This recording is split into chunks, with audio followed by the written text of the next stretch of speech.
الذي جعل لكم الأرض فراشا والسماء بناء وأنزل من السماء ماء فأخرج به من الثمرات رزقا لكم فلا تجعلوا لله أندادا وأنتم تعلمون. سورة البقرة اول حصہ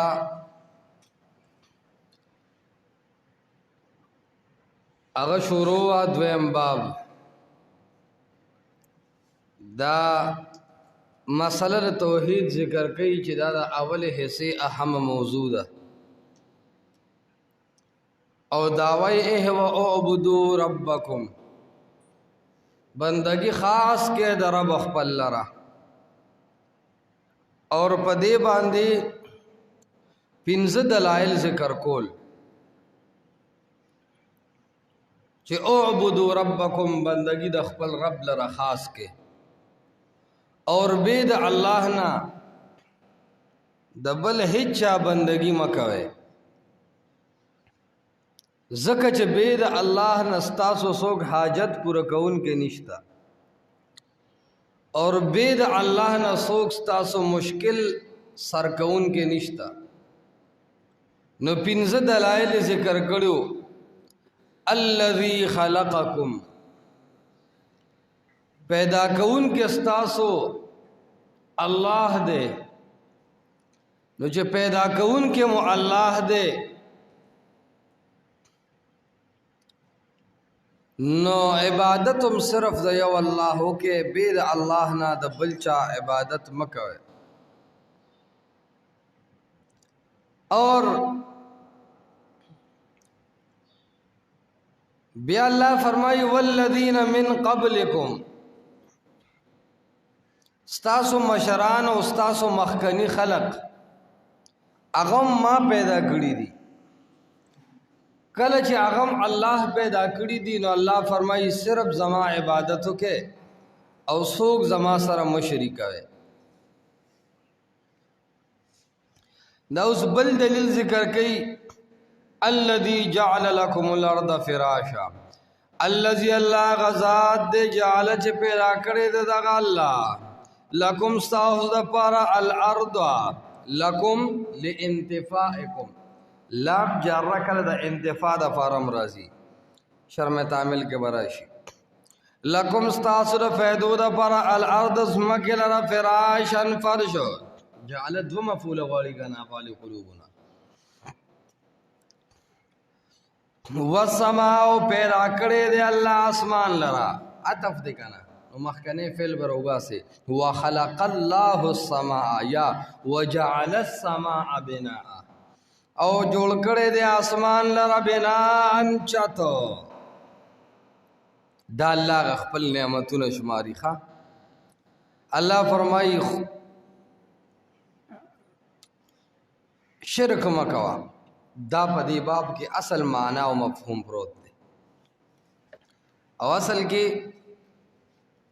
سلور عقلی دلیلون دے آیت کے ذکر کی علوی دلائلم دی چھ براو گو رکھنا اسمان میں پیدا کردے دے یا سفلی ذکر کی خکتاو گو رزمک میں پیدا کردے دا بیا اللہ وسطی دلیل ذکر کی دمینس او دے کہ بیا بیان دا مواد و دا تربیت تے اللہ فرمائی صرف پیدا میں نکڑے استاد رزق و استاد خوراک دا پارا ہر نمونہ پروگرام ما کردے دے نو چې دا ټول پروگرام ما کړی دی نو اعبدو ربکم بندگیم صرف د یو رب وکړئ او د الله نه علاوه د بل چا بندگی مه کوئ. او بیا فرمایي جعل لکم الارض فراشا زمکه تاسو دپاره فرش ده فراش او ګوره د زمکې تشبیه د فراش سره ده مطلب دا د فراش یو معنی ده بستره نو دا ځمکه ډیره ستغم نه ده چې کرونده پکې نه کېږي او ډیره نرمم نه ده چې بوختي پکې درمیانه ده ټیک د ځینې ځایونو کې به ستغې ستغې ځمکې وي بیخي جبې به مې چې دلته تشې اوبه خو عام طور د ځمکې لیول داسې معتدل جوړ کړی دی چې ته پکې ګرځه کروندم کوه خوراکم کوه بیا د له عقل در کړی دی که روډ پکار دی نو تاله عقل در کو چې ځان لی پخه کا جوړی کا دا ټول دلایل دي په دې خبره چې اعبدوا ربکم د خپل رب بندگی کوي پته لګي دا مسله اهمه ده بندگی خاص د رب خپل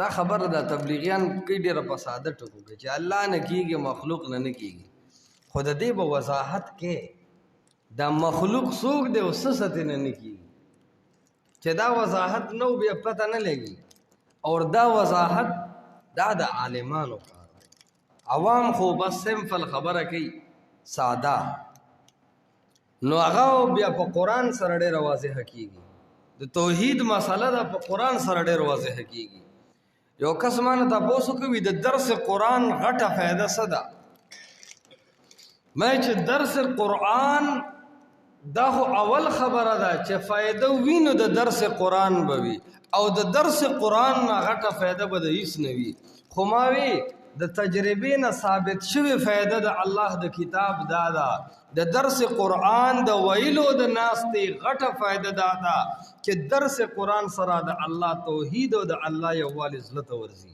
دا یو فایده ده دویمه فایده دا ده چې درس قرآن سره شرک د زړه نه بالکل بار کېږي د شرک نه بایکاټ راځي د شرک نه بچاو راځي دا صرف په درس قرآن راځي دویمه خبره درېمه درس قرآن سره د محمد مصطفی صلی الله علیه وسلم د سنت مینه پیدا کیږي څلورمه فائدہ د درس قرآن د وجې د بدعاتو نه انسان بچ کیږي څو فائدې شوې څلور فائدې دي د درس قرآن یو د الله توحید زړه ته وردن نه کیږي دویم شرک د درس قرآن په وجه د زړه نه کډې اخلي او تختی درېمه فائدہ د محمد مصطفی صلی الله علیه وسلم سنت د زړه ته وردن نه کیږي د دې مینه پیدا کیږي د قرآن په درس سره اور څلورم دا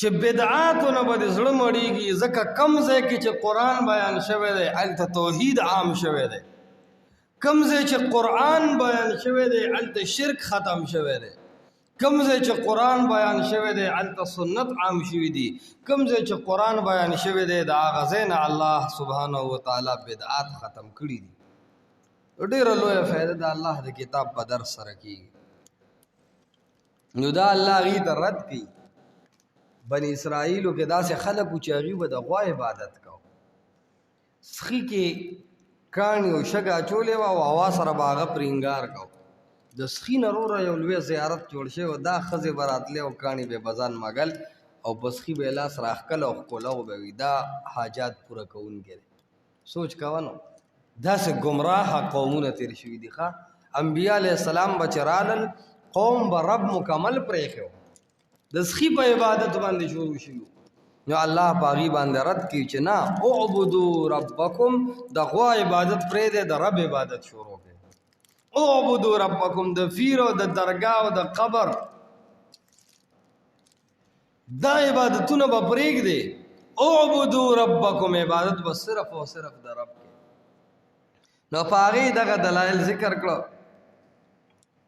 چې الله رب العالمین تعالی پر ځمکه پیدا کړه والسماء بناء او جوړ کړی دی اسمان لره الله بناء چتو کډېره ښایسته کمرې کو چې د پاسه پې چت نه نو مزه نه الله وی ښایسته دنیا مې جوړه کړه د پاسه مې پې چت جوړ کو اسمان ښایسته چت دی ته چې ستا آبادي چې خراب شي اوس خاشي نو ته ولې پینټونه راړئ چونه پې وښئ هغه سیبو کی یو سبل سو اسمان چې دوندی راشي الله باران ووري تک شین صفا اسمان بیا روخیږي چونه ته مجد نشتا نو والسماء بناء پیدا کړی دی الله اسمان لره بناء انچت وانزل من السماء ماء او راوری دی الله تعالی من السماء د اسمان ماء وبد باران زمکه پیدا کړه او اسمان د انسان او د ښځې د میلاف نه الله ماشومان پیدا کوي، انسانان پیدا کوي، خو د اسمان د اوبو د ځمکې د میلاوېدو نه الله فصلونه پیدا کوي. دا گویا د دې خپل منځ کې یو کوروالی دی چې د اسمان اوبو او ځمکه یو بل سره خلط ملت شي، الله سبحانه وتعالی ته ناشنا فصلونه پیدا کوي. فاخرج به نروباسی اللہ تعالی به پدی اوبو سرا من الثمرات د هر قسم میوه فصلنا رزقا د پاره د خوراک لکم ستاسو. دا الله فصلنا ستاسو د خوراک د پاره روباسی چې تاسو خوراک وکړي. نو ګوره بیا د انسانانو ځان له خوراک دی، د ځناورو ځان له خوراک دی، د مارغانو ځان له خوراک دی. په دې یو باران سره الله د تمامو ضروریات پوره کړي. واخر وخیږي دا د غوانو خوراک دی، د وښو کې دننه چینجي دا د مارغانو خوراک دی. نو چې کله غوان دا واښه وخوري او پی ترې وځي د انسانانو خوراک دی. دې ته وایي حکیم ذات او پوهه ذات. ښه اوس دا ټوله مسئله درته وکړه، نو رد شرک قرآن ډېر عجیبه کوي. وی فرمایل چې پیدا کړی مای خلقکم پیدا کړی مې تاسو. دا یو مسله شو چې الله رب العزت تاسو پیدا کړی، نو ټول مراحل ولا ذکر کړي. نو وی فرمایل فلا تجعلوا لله اندادا، نو مګنه پاک د خپل کې لله خاص تدغ یو الله سرا اندادا شریکان وانتم تعلمون، او حال دا چې تاسو پوهیږئ چې دا کارونه د پیدایش ټول الله کوي. دا نصیحت ته د الله خپل بندگانو ته، د الله بندگانو ته نصیحت دا چې الله سره شرک مکوئ. د هر سړي نصیحتونه یې ګنه ویره یو خبره درته کوم، خدا زما د تجربه خبره ده، د کاڼي کرخه د ویدا به یېره نه، دا با یېره نه وی دا به یاد ساتي.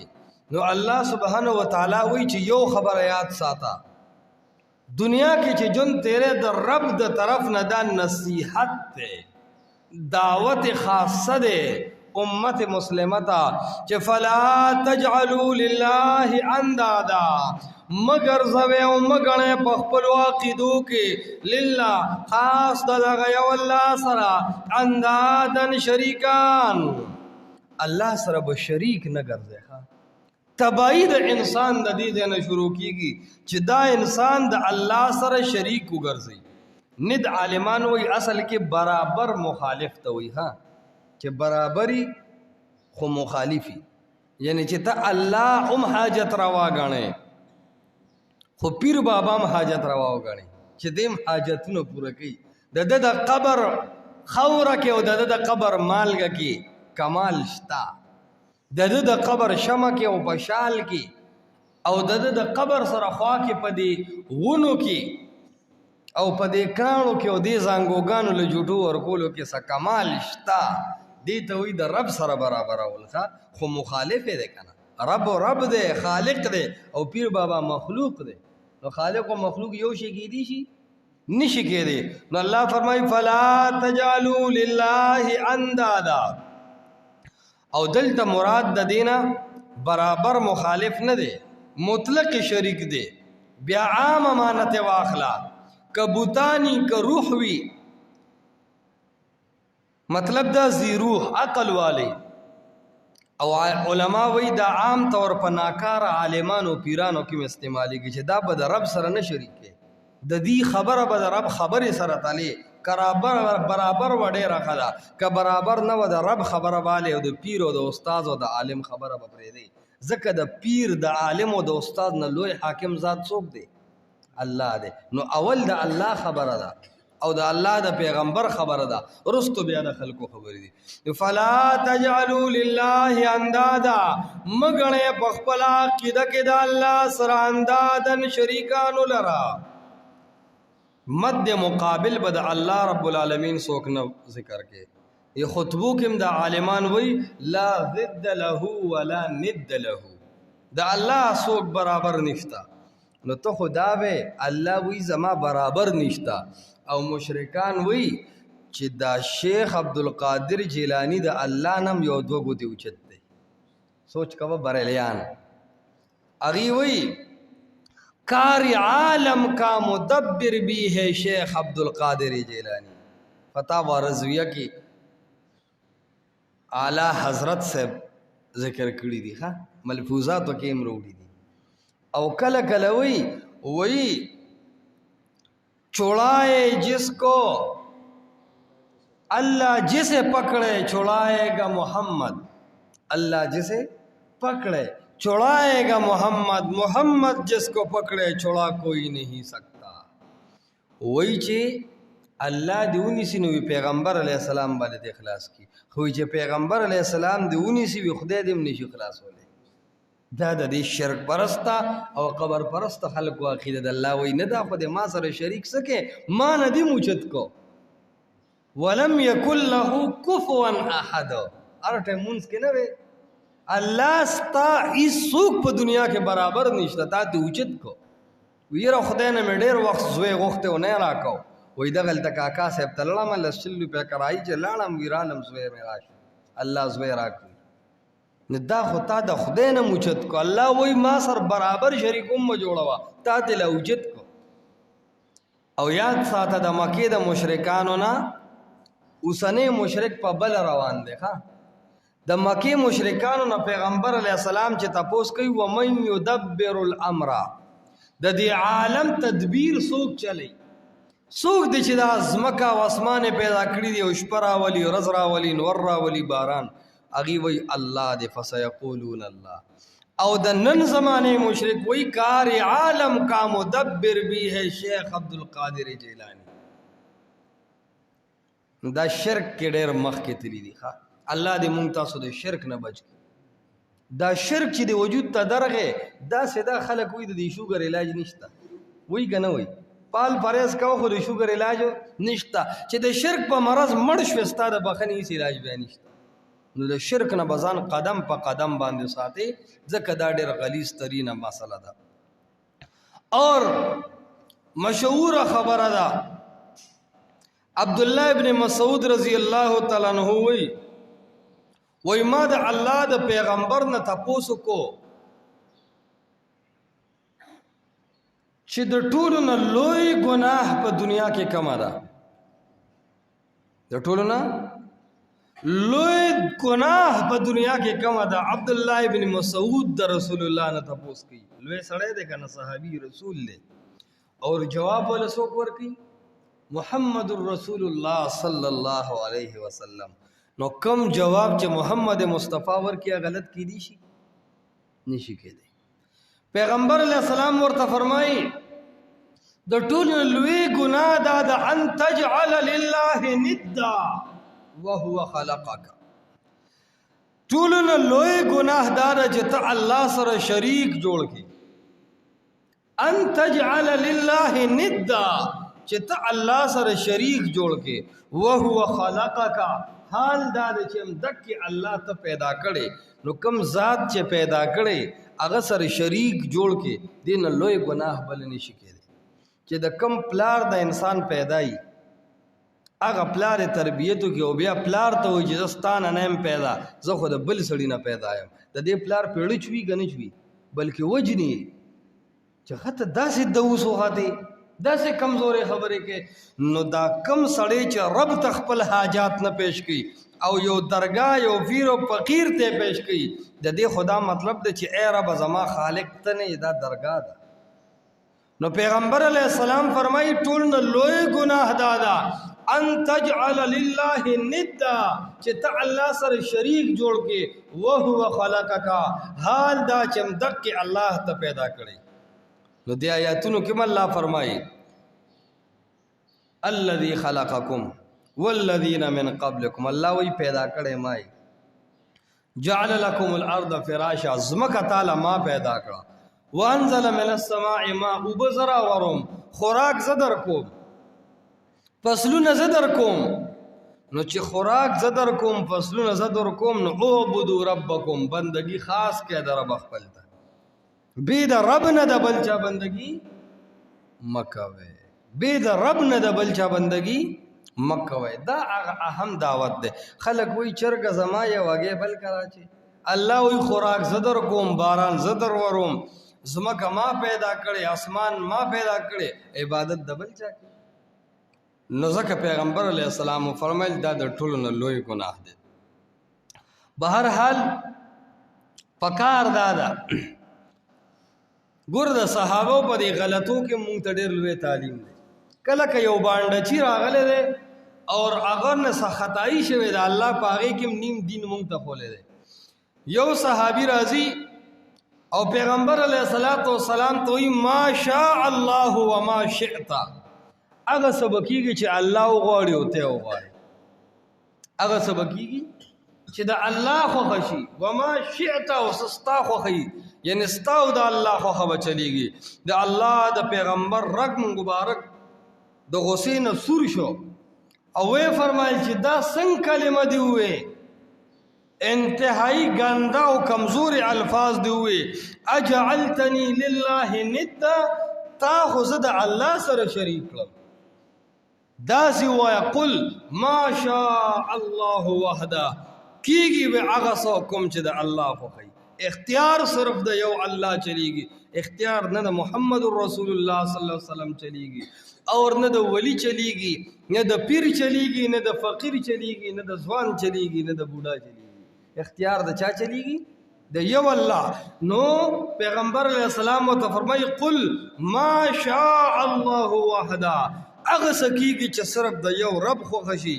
زه خو ډېر غواړم چې ابو طالب ته هدایت ملو شي، خو ملو شوی وته ملاو نشو. انک لا تهدی من احببت ولکن الله یهدی من یشاء، اختیار صرف د الله سبحانه و تعالی چلیږي.